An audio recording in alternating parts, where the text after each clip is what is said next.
Assalamualaikum warahmatullahi wabarakatuh. Salam Om Swastiastu, Namo Buddhaya, dan salam kebajikan. Perkenalkan, nama saya Mutiara Sulistianti dari Fakultas Psikologi, Angkatan 2021, Universitas Esa Unggul, Kebon Jeruk, Jakarta Barat, dengan nomor induk mahasiswa 202101011152. Baiklah, saya akan mempresentasikan tugas akhir saya, yaitu dengan judul Pancasila sebagai norma dasar kebijakan hukum di Indonesia. Pancasila telah ditetapkan secara konstitusional pada tanggal 18 Agustus oleh PPKI sebagai dasar negara yang berperan penting untuk kehidupan serta tatanan bangsa ke depannya. Kedudukan Pancasila dalam kehidupan bangsa membuka kesadaran agar menjadikan Pancasila sebagai urutan pertama pada pertunjukan mutlak bagi setiap kata, norma, dan kehidupan untuk membentuk tata aturan di Indonesia, baik yang bersikap dalam politik, agama, kehidupan, sosial, terutama dalam pembentukan sistem hukum. Berdasarkan perkembangan yang saat ini berlaku di Indonesia, keberadaan Pancasila yang merupakan sumber hukum tertinggi keeksistensiannya tergantung pada rezim pemerintahan yang berlaku pada saat masa Orde Baru. Pancasila dijadikan sebagai tukma statis dengan implementasi penerapan Pancasila dan Undang-Undang Negara Republik Indonesia tahun 1945. Hal berbeda dari zaman pada masa reformasi, di mana kedudukan Pancasila sebagai sumber hukum yang telah memperoleh pencetusan melalui TAP MPR nomor 3 garis miring MPR garis miring 2000 mengenai sumber hukum dan tata urutan peraturan perundang-undangan. Namun, ini menegaskan secara nyata mengenai Pancasila sebagai sumber hukum dalam sistem hukum secara nasional, yang menjadikan persoalan permasalahan Indonesia sebagai negara hukum menjadi sangat pluralisme yang lambat laun menggerus Pancasila sebagai sumber segala hukum dari masalah reformasi hingga saat ini, sehingga Pancasila perlu untuk diimplementasikan sebagai norma dasar secara nasional.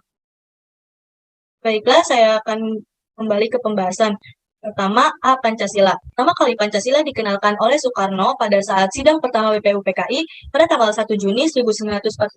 Pancasila oleh Soekarno disebut sebagai philosopher grounds yang merupakan pandangan hidup bangsa Indonesia. Pancasila juga diharapkan sebagai dasar negara dengan kewajiban membentuk segala urusan tatanan negara, pikiran urusan politik, hukum, ekonomi, ataupun sosial masyarakat yang bertujuan dan memiliki dasar dari Pancasila. Pancasila yang dikemukakan oleh Soekarno mendapatkan persetujuan, namun terdapat berbagai perubahan, yaitu pada alinea keempat, pembukaan UUD 1945, dan juga mengalami perubahan pada rumusan sila pertama, yaitu mencatat pada bagian dengan kewajiban menjalankan syariat Islam bagi pemuluk-pemuluknya, yang diubah menjadi sila pertama ketuhanan yang Maha Esa. Yang kemudian B. Pancasila sebagai norma kebijakan hukum. Perwujudan nilai Pancasila pada norma dasar kebijakan hukum adalah yang menjadikan penyusun norma hukum di Indonesia berlandaskan pada nilai-nilai Pancasila. Penyusunan norma hukum di Indonesia harus dioperasionalisasikan melalui nilai dasar Pancasila. Indonesia adalah negara hukum yang berpegang kuat pada nilai-nilai persatuan dan kesatuan yang sesuai dengan butir-butir kandung dalam Pancasila. Pancasila berperan penting sebagai sumber nilai berdasarkan pada butir yang tertanam di dalamnya, yaitu satu makna dalam Pancasila. Yang pertama, A. Nilai ketuhanan yang Maha Esa yang memiliki makna. Ketuhanan yang Maha Esa sendiri merupakan suatu keyakinan terhadap Tuhan dari bangsa Indonesia, di mana Tuhan diyakini sebagai pencipta dari alam semesta. Melalui ini, Indonesia menyatakan bahwa Indonesia merupakan bahwa yang bersifat religius dan meyakini adanya agama dengan kebebasan memilih di antara 5 agama yang diresmikan Indonesia. Yang kemudian B. Nilai kemanusiaan yang adil dan beradab. Makna dari Pancasila ini yaitu sikap memanusiakan manusia yang lain sesuai dengan moral serta kesantunan yang menjadi jati diri bangsa Indonesia, dengan disadari pada tuntutan hati nurani untuk memperlakukan manusia lain sama tanpa adanya diskriminasi maupun pelecehan satu sama lain. Kemudian C. Nilai persatuan Indonesia yang memiliki makna suatu usaha untuk membentuk persatuan dan kesatuan dari rakyat Indonesia yang pada dasarnya merupakan masyarakat multikultural dengan berbagai macam budaya, agama, suku, dan bahasa menjadi satu kesatuan dengan membina rasa nasionalisme. Kemudian D. Nilai kerakyatan yang dipimpin oleh hikmat kebijaksanaan dalam permusyawaratan atau perwakilan yang mengandung makna, yaitu pemerintahan demokrasi dengan pedoman dari rakyat. Oleh karena itu, rakyat untuk rakyat dilakukan musyawarah mufakat yang membentuk lembaga-lembaga perwakilan masyarakat sebagai sumber pengumpulan argumentasi dari masyarakat serta pengelolaan pemerintahan negara.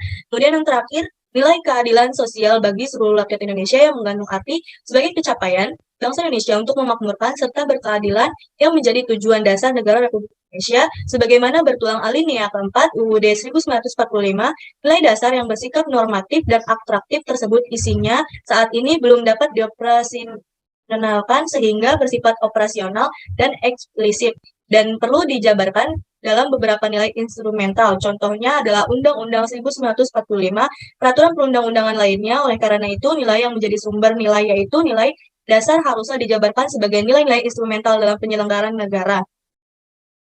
Kemudian sehingga sudah seharusnya Pancasila diwujudkan dalam norma etik kehidupan berbangsa dan bernegara di Indonesia berdasarkan rumusan tentang etika kehidupan berbangsa dan bernegara.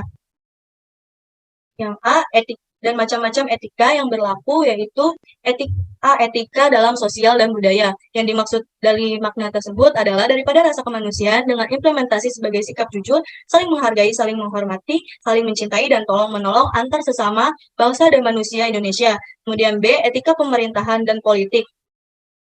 Berdasarkan etika ini, perwujudan pemerintahan yang bersih, efisien, dan efektif haruslah menjunjung tinggi nilai demokrasi dengan keterbukaan dan tanggung jawab, serta membanting aspirasi masyarakat dengan menjunjung tinggi hak asasi manusia. Kemudian C, etika ekonomi dan bisnis. Pada etika ini, prinsip pada perilaku ekonomi baik pribadi maupun institusi dan negara haruslah melahirkan kondisi yang realistis dengan persaingan yang jujur dan adil sehingga menciptakan suasana yang kondusif dengan perbedaan ekonomi rakyat melalui usaha dan saling berkesinambung. Kemudian D, etika penegakan hukum yang berkeadilan. Haruslah didasari pada tata tertib dengan ketenangan, keteraturan hidup, dan ketaatan terhadap nilai hukum dan seluruh peraturan yang ada. Kemudian E, etika keilmuan dan disiplin. Etika ini diwujudkan dengan penjualan tinggi nilai-nilai ilmu pengetahuan untuk berpikir kreatif, logis, kritis, dan objektif, serta nasional. Kemudian C, Pancasila sebagai sistem hukum di Indonesia. Menurut Dharma Putra tahun 1997, sistem hukum di Indonesia terbentuk peraturan perundang-undangan sebagaimana diatur dalam ketetapan MPR nomor 2/MPR 2000 tentang sumber hukum dan tata urutan perundang-undangan sebagai berikut. A. Undang-Undang Dasar 1945, B. Ketetapan Majelis Permusyawaratan Rakyat Republik Indonesia, C. Undang-Undang, D. Peraturan Pemerintah Pengganti Undang-Undang atau Perpu, E. Peraturan Pemerintah atau PP, F. Keputusan Presiden, G. Peraturan Daerah. Kemudian yang D, penerapan Pancasila sebagai norma dasar kebijakan hukum di Indonesia. Yang pertama, menjadikan Pancasila sebagai suatu aliran hukum. Yang kedua, dudukan Pancasila sebagai puncak hierarki peraturan perundang-undangan. Yang dimaksud dengan kedudukan Pancasila sebagai puncak hierarki peraturan perundang-undangan yang dimaksud adalah guna mengurangi keberadaan Pancasila sebagai pandangan hidup dan dasar negara, melainkan sebagai upaya untuk menghindari penyimpangan-penyimpangan peraturan perundang-undangan. Kesimpulannya adalah satu, Pancasila merupakan sumber dari segala hukum sebagai norma dasar dalam pembentukan kebijakan hukum di Indonesia. Dan yang kedua, Pancasila sebagai norma dasar kebijakan hukum di Indonesia memiliki berbagai nilai, salah satunya adalah nilai etik yang berperan penting dalam meluruskan berbagai sistem hukum yang ada di Indonesia sesuai pembagian bidangnya masing-masing. Yang ketiga, Pancasila dalam sistem hukum di Indonesia berlandaskan pada TAP MPR nomor 3/MPR/2000 sebagai hukum positif dengan asas-asas yaitu asas ideal, asas politis, dan asas konstitusional. Yang terakhir, penerapan Pancasila sebagai sumber hukum melalui norma dasar dalam pembentukan kebijakan hukum di Indonesia adalah dengan menjadikan Pancasila sebagai suatu aturan hukum agar tidak lagi perlu larisma hukum yang terbukti saling kontradiksi satu sama lain. Baiklah, mungkin hanya ini yang bisa saya sampaikan. Kurang lebihnya mohon maaf. Wassalamualaikum warahmatullahi wabarakatuh.